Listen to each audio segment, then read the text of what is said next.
Hey everyone, welcome back to my YouTube channel. If you're new here, hi, my name is Anu and I make videos about studying, working and in general living in the UK. So if any of that interests you, make sure you subscribe to my channel and watch my videos. I'm pretty sure you're going to find them very helpful. And as you can already see from the title of this video, I'm going to tell you a horrible experience that I had when I was finding houses. So the main purpose of this video is to spread awareness so that you don't experience what I had to go through. More than a year ago, when I just found my job, I had to move from Exeter to Oxford. You might already be aware that both cities are quite far apart. It's not easy to travel between them. So looking for houses was a bit of a challenge. Every time you get a house, it's always advisable to do a house viewing.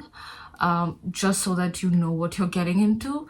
But that was not an option for me because I just couldn't afford to go to Oxford just to see a house. So after a lot of trying, I finally found a house through an app called Spare Room. This house only had like one room available. Everything else was booked. And this was a refurbished house. So there was nobody living there immediately before me. The entire house was refurbished and it looked pretty good on photos. And obviously I couldn't go and see the house physically. So I'd asked them for a video viewing. So they just send a video of them walking around the house and showing all the rooms. That's it.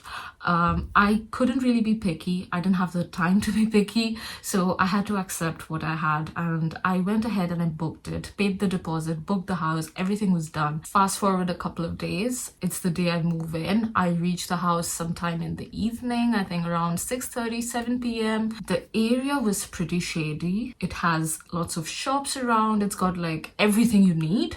So in terms of that, it's a good area, but the house was in a very shady lane. Like there are not enough street lights. It's very dirty. And when I entered the house, oh my god, don't even get me started. The living room walls had mold in them.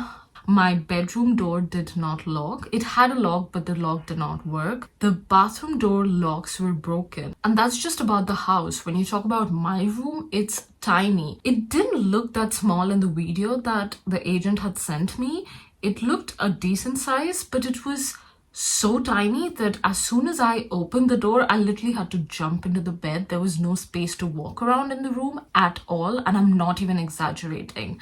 And there was no storage space at all. There was one really small wardrobe, and that's not enough, not for all of my things. I've got lots of things. There was no space. The locality was bad. I did not feel safe even within my first night there. And on top of all of that, the place had bed bugs. Now, my skin is very sensitive to these things. So, I don't know, I just develop all these rashes around my body. The same night, within like 1 hour, I started like feeling a bit itchy, and then I just look around and inspect the place and I find bed bugs. I did not sleep that entire night. It was my first night in Oxford, my first night in that house, and I just couldn't sleep. So I was awake the whole night. I was waiting in the living room. So I just sat there trying to contact my agent. I tried emailing them, I tried calling them, but of course nobody would respond because it was late in the evening, around the night time, so they just wouldn't respond. So I had to wait till the next morning to get in touch with them, which I did. And honestly, their response wasn't really helpful. They said it's a refurbished house, it cannot have bed bugs. So they were kind of implying that maybe I brought bed bugs, which is ridiculous. And to be honest, they were not even helpful until I actually sent them pictures. I sent them pictures of the bed bugs. I had rashes all over my body. I shared photographs of that. And that's when they started taking it seriously. And then they called a pest control company. Those people came in and did what they had to do in my room. All this while, I had to live in a different Airbnb, for which I had to pay. The agency did not pay for it. After the treatment was done, I was called back in. I started living in that house, and the very same night I found more bed bugs. That's when I did a little bit of inspecting, and I found out that the bed bugs were actually not coming from the bed. They were coming from the windows. So like there were a bit of like empty space between the window and the wall, and that's where there was like a like a huge family of bed bugs, and that's where they were coming from. Pest control agency had only treated my bed and not the walls, and the bed bugs were coming from the walls. So it didn't really work. There was no point of the treatment. Then they called in for a second treatment, and it was so traumatizing because I had to move out again. I had to stay in an Airbnb again, and I had started looking for other places by this time because after all of this trauma, there was one thing that I was sure about.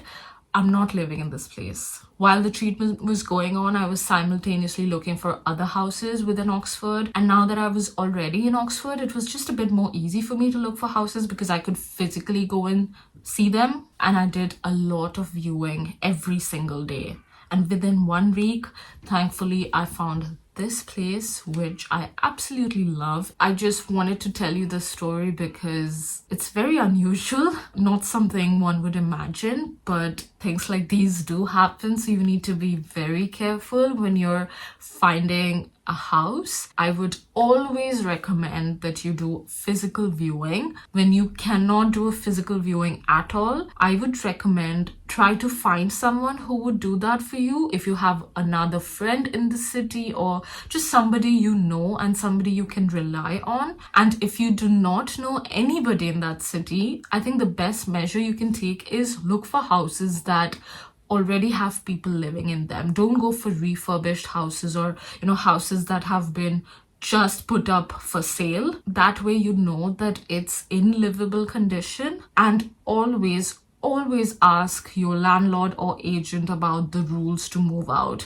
because some people are very strict with contracts and they would not let you move out until the end of the contract, and that could be a very scary situation. And just a personal opinion, what I found is I really like living in houses that have live-in landlords or that are managed by landlords versus the houses that are managed by agents, because what I noticed in my experience, agents do not care about you, whereas the houses where you are directly in touch with the landlord or the landlord is living in the house with you, those houses are better maintained. It's their house and they care about their house. So yeah, that's it from me in this video. I hope this helps someone because I had a horrible experience and I don't want you to experience that. So I hope you keep these things in mind when you're looking for houses. Thank you so much for watching. If you found this video helpful, please show your support.